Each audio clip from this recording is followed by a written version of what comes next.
Bonjour à toutes et à tous. La semaine a été marquée au Proche-Orient par un nouvel épisode violent dans le conflit qui oppose Israël aux organisations terroristes de la bande de Gaza. Cette fois, c'était le djihad islamique qui était en première ligne. Ce même djihad islamique qui était destiné très probablement les missiles, les obus et les munitions saisis à bord du Klos 6, navire intercepté en mer Rouge par les commandos marins israéliens. À l'origine de cette cargaison, la Syrie et surtout l'Iran. L'occasion était toute trouvée pour Israël de tenter une fois de plus de sensibiliser la communauté internationale aux menées troubles du régime des Mollahs. Or, il semblerait que cet objectif n'ait été que très partiellement atteint. On en débattra aujourd'hui avec un panel exclusivement féminin, manière pour nous peut-être de marquer un peu en retard la journée internationale de la femme. Avira Magolan, écrivaine et éditorialiste au Haaretz, est avec nous. Emmanuel Elbasfeld, également de la chaîne de télévision israélienne Arutz SR. Et c'est une première, notre collègue Myriam Danan, rédactrice en chef du Morning, l'émission matinale sur i24 News en français. Bienvenue Myriam. Bonjour et merci à toutes les trois. On lance le débat tout de suite après Cyril Amar et son petit rappel des faits. Brouillé avec le Hamas depuis son soutien à la révolution syrienne, l'Iran s'est, semble-t-il, trouvé un nouvel allié dans la bande de Gaza. Plus petit, mais plus féroce que son rival, le djihad islamique palestinien a fait parler de lui cette semaine. Des dizaines de roquettes tirées en moins de 48 heures sur le sud d'Israël, l'attaque la plus importante depuis la trêve de 2012. La semaine dernière déjà, le djihad islamique s'était distingué. C'est aux mains de ses miliciens qu'auraient dû tomber ses armes iraniennes si elles n'avaient pas été interceptées en mer Rouge par la marine israélienne. Un flagrant délit qui arrive à point nommé pour Netanyahou. En surmédiatisant l'arraisonnement du navire, le Premier ministre israélien espérait extraire l'Occident à sa crédulité vis-à-vis de Téhéran et faire tomber le masque tout sourire du président Rouhani. Je n'ai entendu tout au plus que des condamnations isolées et molles envers l'Iran de la part de la communauté internationale, après que nous ayons intercepté ce navire meurtrier. Nous avons même vu des représentants des puissances mondiales se serrant la main et souriant avec les chefs du régime iranien, pendant que nous étions en train de décharger ces missiles ici à Eilat.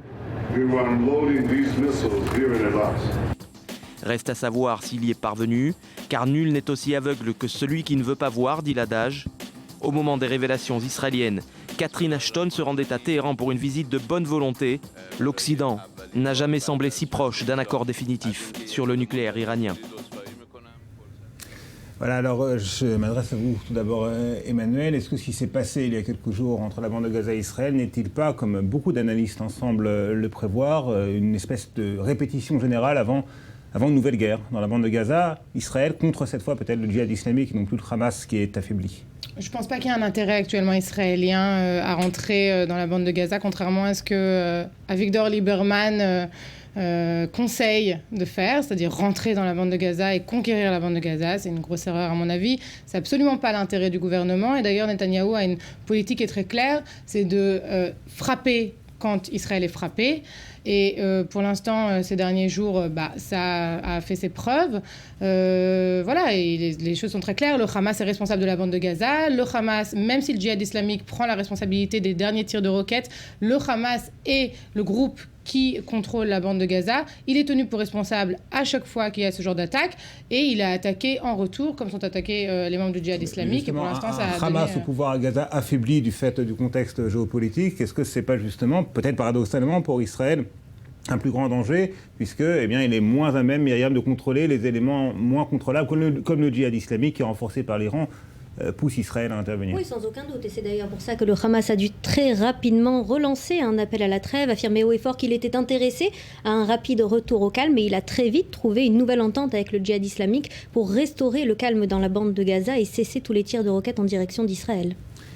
Avira, comment vous avez vécu ce nouvel épisode violent autour de la bande de Gaza? Bon, d'abord, il faut parler de ce qu'Israël a fait avec ce navires qu'Israël a saisi, et ça a l'air d'un truc de relations publiques. Et plus maintenant... On va en parler dans la seconde partie de l'émission plutôt, mais ce qui s'est passé cette semaine à Gaza, et je sais que vous avez vécu ces mouvements dans la ville de Sderot, l'une des villes les plus touchées par les tirs de missiles, donc vous connaissez bien la situation, vous connaissez bien comment les habitants du sud d'Israël vivent ces menaces constantes de tirs de missiles. Est-ce que vous ne pensez pas que tôt ou tard Israël devra devra à nouveau intervenir dans la bande de Gaza, comme le préconise Avigdor Lieberman. La tragédie, c'est qu'on n'a pas de choix. C'est-à-dire on ne peut pas abandonner les habitants de Sderot, ni des alentours de Sderot, d'un côté. Comme Avigdor Lieberman le préconise, rentrer dans la bande de Gaza. Non, ça vraiment, c'est une folie, quoi. C'est une folie. C'est un prix Nobel pour le djihad islamique. Alors que faire ? Voilà. Pour ne pas abandonner les populations du sud du pays. Oui, tout ce que je peux faire aujourd'hui, c'est citer Zehava Galon, le leader de Meretz, qui a dit vendredi matin dans une conférence politique de Meretz, elle a dit il faut tout à fait garder la sécurité des habitants du sud d'Israël, mais de l'autre côté, il faut bien faire attention de ne pas punir la population de Gaza. Est-ce que c'est pas avoir le beurre et l'argent du beurre, Emmanuel ? Non, moi je pense que la question de est-ce qu'on peut vraiment défendre le sud d'Israël sans frapper un coup dur à Gaza ? Encore une fois, pour l'instant, voilà, ces 3 derniers jours, pour l'instant, espérons que ça tienne. Ça a marché. Voilà, la trêve a lieu. Pour l'instant, le Hamas en est mêlé. Pour l'instant, on a le silence dans le sud d'Israël. Espérons que ça dure. Mais moi, je pense que la question intéressante, c'est pas que faire, parce que c'est très dur d'y répondre. Hein, voilà, la preuve. La question intéressante, c'est pourquoi maintenant ? Et moi, j'aimerais bien faire le lien entre le processus de négociation qui est en train de continuer, de se rapprocher de sa fin et de mourir petit à petit, et entre voilà, le regain de violence. En général, ça va ensemble.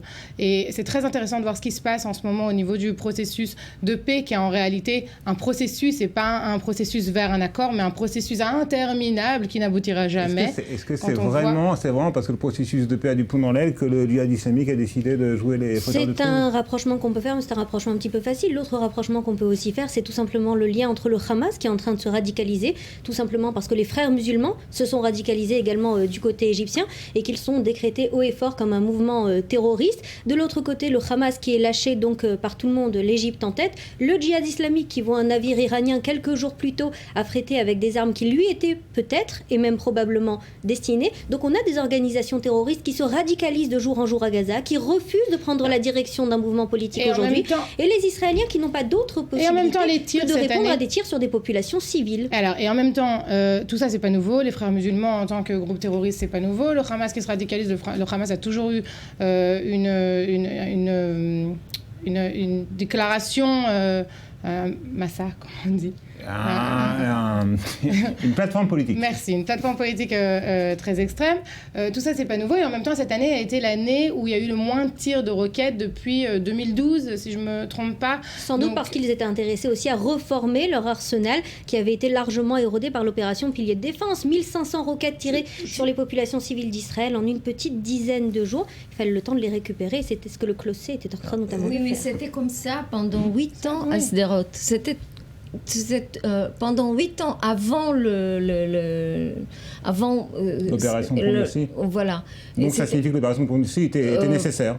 Qui était nécessaire, mais qui était très très exagérée vers la population civile de Gaza. Ça c'est un autre débat. Mais pendant 8 ans, rien n'était fait par le gouvernement. C'est-à-dire qu'il y avait des mesures. C'est toujours la question de mesures. Comment, à quelle mesure et quand. Et puis la mesure, on la sent dans les deux niveaux. Oui, pourtant, quand.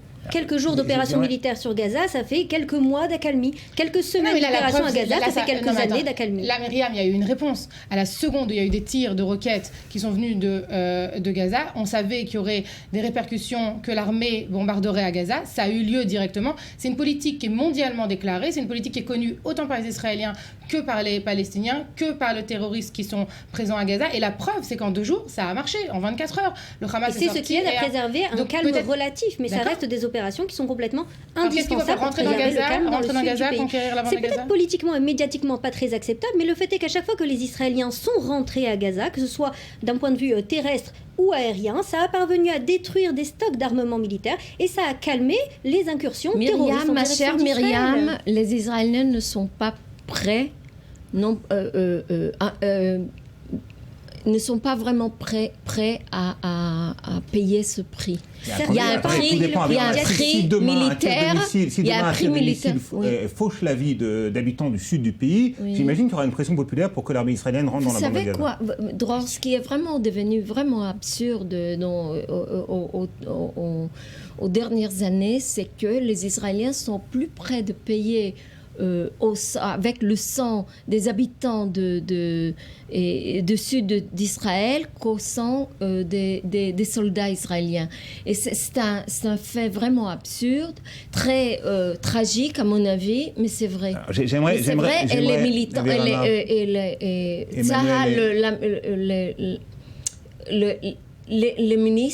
les ministres et le Premier ministre le savent. Alors j'aimerais, Emmanuel et Myriam, qu'on ressente le débat sur ce qui s'est passé également. L'autre grande information de la semaine, et forcément elle est liée à la première, puisque cette cargaison d'armes saisie à bord du Klaus Sea était destinée très probablement au djihad islamique, qui est aujourd'hui l'allié le plus sûr de l'Iran dans la région, parce que c'est plus le Hamas, ou plus vraiment le Hamas, on verra. Est-ce qu'il n'y a pas là un paradoxe, étant donné, Emmanuel, que l'Iran fait tout pour montrer un meilleur visage à la communauté internationale? Et là, avec cette cargaison d'armes, on voit qu'il n'a pas renoncé à son rôle de fauteur de troubles au Proche-Orient. Alors, cette présentation des faits, c'est exactement la présentation des faits qu'essaye de faire passer Benyamin Netanyahou au monde entier.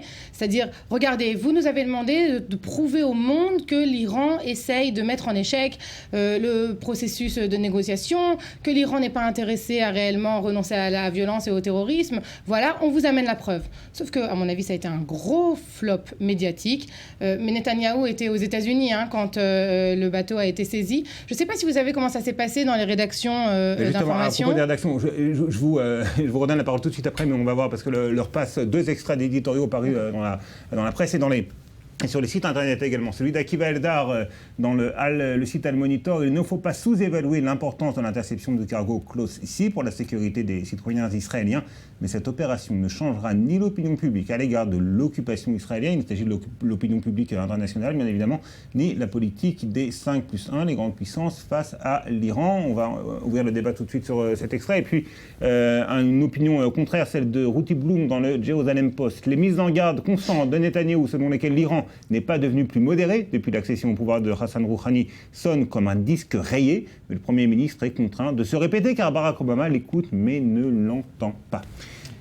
C'est vraiment un disque rayé, hein? C'est un disque rayé, mais en même temps... C'est un disque rayé à force d'être joué, mais pas un disque rayé parce que la musique est fausse. Non, mais la communauté internationale le sait que l'Iran est actif au niveau des groupes terroristes dans le monde entier, que l'Iran aide le Hamas, la Syrie. Alors pourquoi est-elle prête à accepter ce nouveau discours ou ce semblant de nouveau discours de la part de Téhéran? Parce que pour l'instant, l'accent est mis sur arrivons à un accord au niveau du nucléaire. Essayons de conclure ici ce qui est pour nous la menace principale. À la seconde où on a réussi à avancer sur ce tableau-là, on va aussi attaquer le côté de l'acheminement des armes et toute l'action terroriste. L'acheminement des armes, c'est pas que les choses ne sont pas faites dans les coulisses. Ne prouve-t-il pas que l'Iran, comme l'a dit effectivement Benyamin Netanyahou, de la même manière qu'elle cache des cargaisons d'armes dans des cargos apparemment pacifiques, eh bien elle cache la vraie nature de son programme nucléaire derrière un aspect... Mais est-ce que c'est parce que tout le monde le sait qu'il faut arrêter de le dire? Et puis au-delà de conclure un accord sur le nucléaire iranien, ça c'est la jolie phrase de laquelle on entoure toutes ces négociations, mais en fait ça va bien au-delà. L'intérêt de la communauté internationale, il est affiché, il est assumé, c'est de renouer des discussions diplomatiques et puis surtout des relations économique avec le 4e producteur du monde de pétrole. Ça, tout le monde le veut. On veut ces relations. Le MEDEF y était. Les États-Unis veulent ces relations économiques. Et c'est contre ça que Benyamin Netanyahou ne peut pas se battre. Seulement, est-ce que c'est parce qu'on n'a pas les moyens de le contrer réellement qu'il faut arrêter de dire la vérité, à savoir que l'Iran a un double langage? Non. Alors, c'est une opération médiatique ratée parce qu'on ne veut pas entendre, mais ça ne veut pas pour autant dire qu'elle n'était pas juste. C'est pas parce qu'on ne veut pas entendre, c'est parce qu'elle était exagérée, malmenée. D'abord, c'est très important d'avoir arrêté 40 missiles qui étaient en mer et qui allaient apparemment arriver au djihad islamique. Il aurait fallu ne pas en parler, il aurait fallu ne pas convoquer les caméras des médias internationaux. Je vais vous expliquer ce qui s'est passé dans les coulisses. J'arrive à la chaîne Arutz SR, la chaîne 10 où je travaille, il est midi, je commence à voir avec mes rédacteurs en chef en tant que journaliste international de quoi parlera-t-on aujourd'hui, ce sera de l'Ukraine dans la journée, et on me dit attends, tout va changer, on ne peut rien te dire, c'est un secret, par contre il va se passer quelque chose aujourd'hui. Il est midi, j'ai toujours su en général, entre nous, en collègues, on nous dit quel est le secret, qu'est-ce qui va être révélé, sur quoi il y a la censure actuellement, etc. Et pendant 1 heure, personne ne parle, personne ne reparle. C'est un secret énorme. C'est-à-dire que nous-mêmes, les journalistes, qui ne sont pas les journalistes d'armée ou de questions sécuritaires, on n'est pas au secret. On commence très vite à apprendre ce qui se passe. À 1h30, tout le monde va à l'antenne. C'est-à-dire que tout ça, en fait, c'est un embargo fait par le Premier ministre et par l'armée qui attendent que leurs images arrivent aux rédactions, qui préparent le fait que les États-Unis se réveillent, que Netanyahou soit réveillé. C'est légitime. Mais c'est exagéré. Et ensuite, on fait du live pendant 6 heures sur 40 c'est comme ça que la guerre se mène qui ne sont que la partie aujourd'hui, émergée de l'iceberg. Mais c'est la partie émergée de l'iceberg qu'on avait sous la main. C'est le rôle de la politique de faire passer des messages. C'est le rôle de la diplomatie internationale de les habiller. Je pense pas qu'on peut reprocher aujourd'hui à Benyamin Netanyahou d'en avoir trop fait. Il était dans son rôle. Alors si le rôle des médias c'est de le critiquer à tout bout de champ, c'est peut-être même le cas aussi. s'il a vraiment raison, et il a raison peut-être. Et il a raison, mais il a échoué à convaincre le monde. Et je suis désolé de vous interrompre, mais le temps en presse, l'heure est venue des informations sur Ivory for News. On vous retrouve dans 10 minutes pour la seconde partie de Tout est dans la presse.